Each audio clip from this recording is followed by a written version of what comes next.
Now I'm just going to walk around.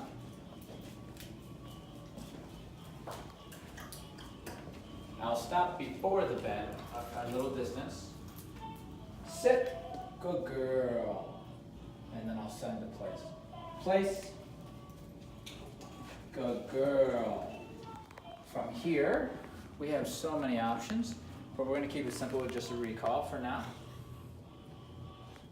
It is nice to put space in between, so that means I'm not gonna call her immediately off.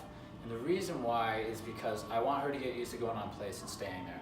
So I'll put a little time in, and then I will say, come, good girl, guide with the leash. And this is up to you where you want your dog. You can do it straight in front of you. You can do the flip finish, whatever you're looking for. Okay, I like to aim for the left leg. Good. And now you have options. You could do a bunch of things, but I'm gonna go into a down. Down. Good girl. So this really gets to test her knowledge. It sees if I find a spot that has particular struggle behind it, then I'll focus on that. That'll tell me where I need to focus on. And then again, you know, grab a cup of coffee, get on your phone while you're paying attention, but let them stay in these stay commands for a little bit. Don't just put them in and then say come, and then, because it looks nice, but what ends up happening is you get a dog who's ready to get out of their command very, very fast. Believe me, I did it for years. And then by the end of the training, I'm undoing every association I created. Come. Good girl. Still using the leash pretty heavily here. Good girl. I don't mind if she downs, that's fine with me. Heel. Good girl. A little click on the e-collar there. Good girl.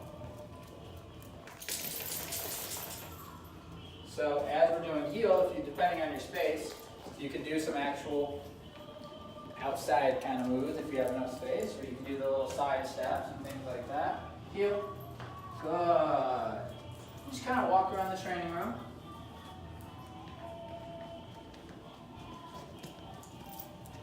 From a moving place. That time I didn't put the sit there. Good girl.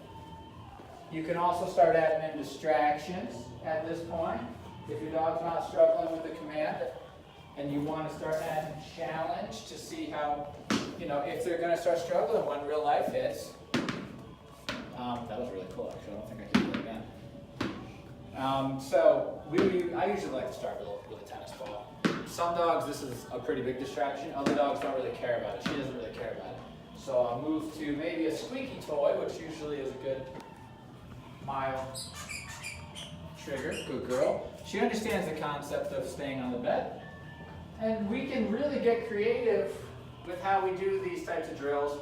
Remember, your goal is to deepen the understanding of all the commands. So that is my goal. My goal isn't to necessarily make it too easy on the dog. I do want to start generally easy in the beginning of the session and gradually make it more difficult. Generally, it's a good rule of thumb. But we got to make sure we make progress in every session. Okay, especially in a 2-week program. Come. Good girl. Place.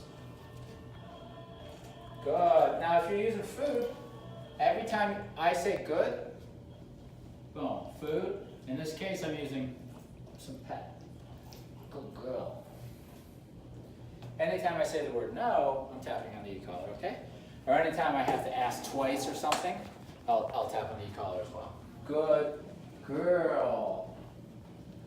Girl, okay? So start the session so it's kind of easy, and then lean into something more difficult.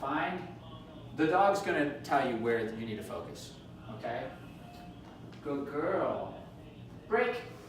Good girl. Every now and then I will just take a complete break from the training and just sit down and give a pet, or even you can play, you can do whatever if it's appropriate with your dog. Good girl. She likes to relax.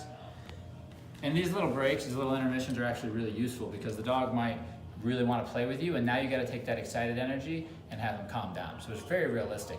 And from here is another good example of something that might be a challenge. She's in a down. She might not want to move here in a minute when I'm ready to go back to work. So then we get to deal with any type of attitude that's going to come out in real life will come out in our training sessions. So we can deal with it while we're training. So that way we're prepared for reality when it comes.